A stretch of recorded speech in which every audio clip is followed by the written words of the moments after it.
This past week was a pretty hard week for America, and so I want to read the names of those murdered by white nationalists, and then I want to have a moment of silence for them. So first,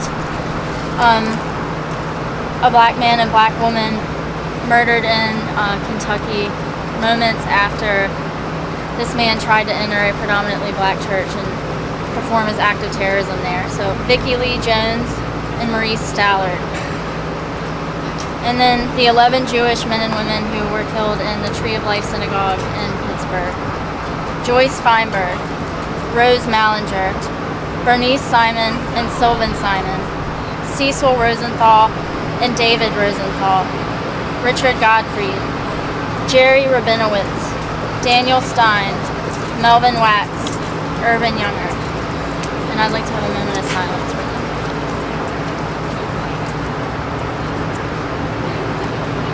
Do every week by acknowledging that the land threatened by the pipelines has been stolen once before from the indigenous peoples of those areas. It's indigenous peoples' land that we stand on here today, and it's indigenous peoples that started and lead the fossil fuels resistance movements. And so we're gathered here today for a special Halloween action, and we have Governor Northam and Secretary of Natural Resources Strickler in attendance with us, and they dressed as Pinocchio, which is fitting because they've been telling lots of fibs lately. And also, I'm the science, so he has to listen to me today. He said he'd listen to the science. So. Okay, I'll start by reading the letter to Governor Northam, and then we'll do some chanting, and then we were going to parade around this building, go down to 9th Street and demonstrate a bit in front of Attorney General Herring's office right there and deliver a letter to him as well.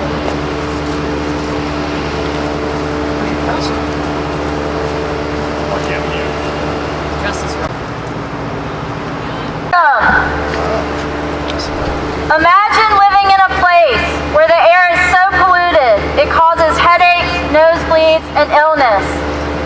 A place where your water is the color of toxic mud, full of sediment and contaminants. A place where your ears are flooded with the constant growl of machinery while you stay under the fear of being consumed by a giant explosion at any moment. On this Halloween day, you may think we are giving the details of a horror story, but sadly this is and will be the reality for those along the paths of the Mountain Valley and Atlantic Coast pipelines and their compressor stations.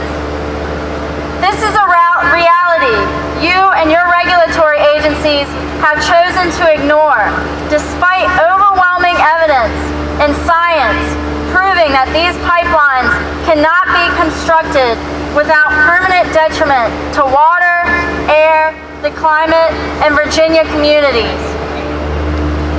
Meanwhile, you and your administration still deceive the public by wrongfully insisting Virginia has no authority to prevent further construction on the pipelines, and you play a broken record of words like highest environmental standards, while in reality, violations of those standards and Virginia's water quality standards are already occurring during pipeline construction with no acknowledgement from you. These pipelines are true terrors, real-life monsters. We can assume you would not want your family members living in a place like the one I described above. How do you sleep at night, knowing that you allow the Virginians you are sworn to protect to suffer having to live in such a place? And water, air, and waste. No pipelines in this state. Poisoned water, air, and waste. No pipelines in this state. Poisoned water, air, and waste. No pipelines in this state. Poisoned water, air, and waste. No pipelines in this state. It is a war of the rich upon the poor. Climate change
people. 2, we are united. 3, we will not let you build these pipelines.